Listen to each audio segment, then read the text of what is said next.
Hello my tears, இன்றைக்கி நம்ம சேனலில் என்ன வீடியோ பார்க்க போகிறோன்னா ஒரு ரீயூஸ் ஐடியா தான். இது வந்து பெயிண்ட் பாக்ஸ் இருக்கும் இல்லையா, அக்ரிலிக் கலரு. அந்த பாக்ஸில் ரொம்ப பழசாக இருந்துச்சு. அதில் நான் வந்து பென்சில் பாக்ஸ் ரெடி பண்ணியிருக்கேன். இது எப்படி செய்யுதுன்னு பார்க்கலாமா? இந்த மாதிரி வேஸ்ட்டான பாக்ஸ் எடுத்துக்கோங்க. அதை ஜெஸ்ஸோவில் நான் கலர் பண்ணிவிட்டு டார்க் ப்ளூ கொடுத்துக்கிறேன்.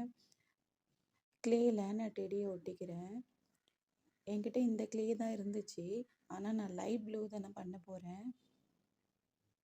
ஃபுல்லாக டெடி விட்டுட்ட பிறகு நான் லைட் ப்ளூவும் கொடுத்துட்டு ஃபுல்லாக டெடிக்கு நான் கலர் பண்ணிக்கிட்டேன். அப்புறம் அதை சுற்றி கிளிட்டர் ஃபோம் ஷீட்டால் நான் கவர் பண்ணிப்பேன். அப்புறம் உள்ளே வந்து ஒரு பேப்பரில் செல்லோ டேப் ஒட்டியும் ஒட்டிக்குவேன்.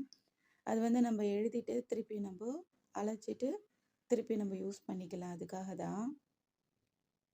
வீடியோ பிடிச்சிருந்து லைக் பண்ணுங்கள். தேங்க்ஸ் ஃபார் வாட்சிங்.